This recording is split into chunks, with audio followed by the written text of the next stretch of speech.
Hey YouTube, Jason here with DayTradingFearless. Welcome back to my channel. If you're new, welcome. If you could please hit the like button and also subscribe to the channel. And also make sure you check out the weekly trade zones, only $50 for a lifetime subscription. 1 point of the S&P futures pays for it for life. So a link down below in the description.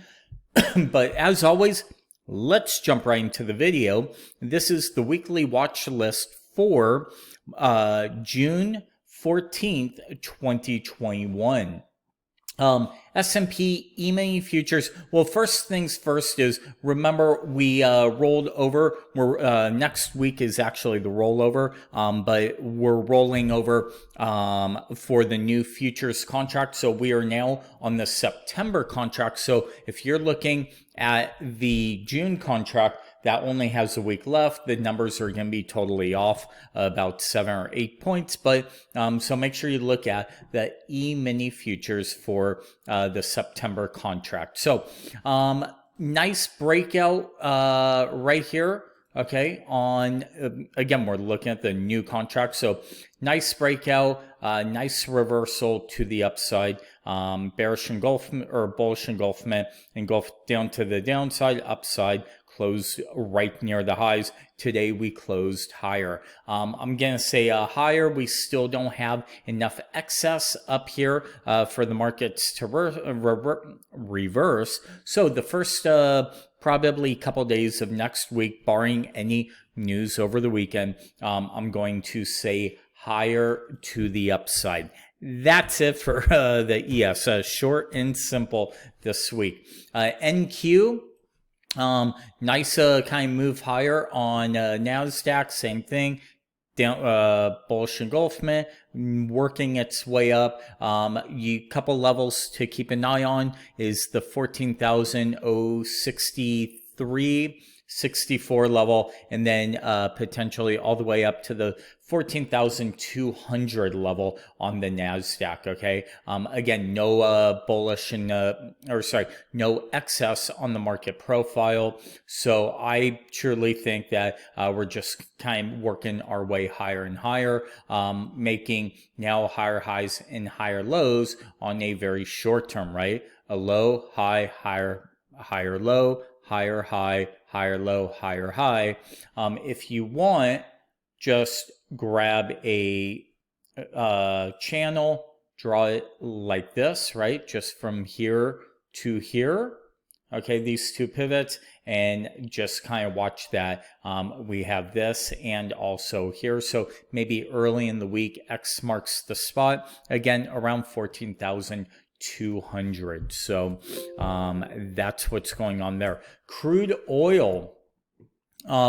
With crude oil, looks bullish. I think they're going to try and reach the 73 level, push it up there. We also have from over a year, maybe about a year and a half ago, or September of 2019, right? This swing high right here, which is at 72, and then we also have this little wick here right around the 73, which also equals the value area high on the market profile. So with oil, I am bullish on it. Charts look good, nice trend to the upside. So we are in a bullish phase. Let's take a look at Bitcoin. With Bitcoin, double bottom, right? Potential divergence, but could Bitcoin get above the 200, or do we roll? Because if you think about it, yeah, we kind of blew through the 200 bounce, chopped around, tried to get above, fail, get right to the 200, okay, and potentially fail with a reversal. We will see. I think if Bitcoin drops below 35,800 on the futures, watch for a move lower, but we also are making lower highs, lower lows. That's all that's going on, but we do have a bigger pattern, so we'll see. If it does break below this 30,000, I think it might get to the again, the 25,000, 22, 23,000, then ultimately the 20,000, which was the old all-time high from about 4 or 5 years ago. So that's what's going on with Bitcoin. Let's take a look at gold real quick. GLD.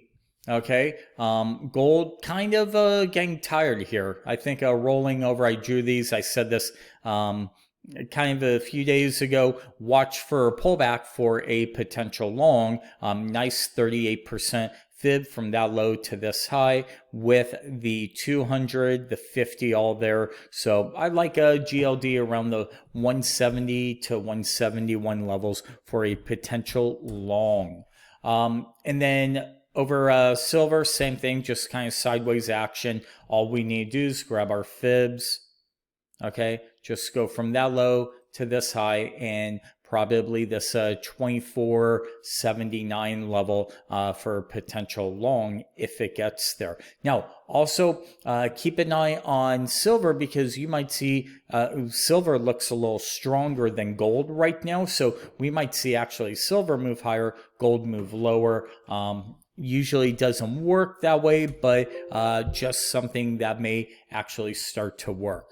Apple, again, nothing here, bear flag, just kind of sideways action while the market's slowly making new highs. Apple's slowly going absolutely nowhere. AMZN, Amazon, nice breakout, kind of move higher, break out this little consolidation level. Actually, it's grab trend line, nice little breakout this level here the last couple of days. So maybe a pullback to the 3,300 for a retest, okay? And the retracement, I kind of like that trade if price does come here, and then watch for a bounce to the upside. So that's Amazon. Let's take a look at GME. GameStop, they've been all over the board. They got whacked when they, I guess they're trying to restructure their board. They hired CEOs. Nobody likes it. Be careful with this. We are in a bearish downtrend now on the daily. So again, keep it simple, right? Maybe go from this low to this high. Okay, looking for our 61 to 70% pullback, maybe a little more, maybe to the 200, we might get a bounce. But again, not something that I personally like with all these meme stocks. AMC, we talked about it last week. We said watch below if it breaks below, right? We were in a bullish trend. Went bearish, we are now still in the bearish trend. Now it's very hard to trade AMC even with the options, but just kind of know we are in a bearish trend right now. And then I'm going to leave you guys with one final stock, DOGZ. Okay, not saying it to buy, whatever, just keep an eye on this, maybe on pullbacks to around the 170. If it does pull back 250, a gap fill, maybe even the 175. Watch for a potential pullback, but we are making a low, a high, higher low, higher high, right? So maybe a pullback to those levels to get long for DOGZ. So hopefully that helps. You guys have a great weekend. Thank you as always for watching, and we'll talk to you guys soon.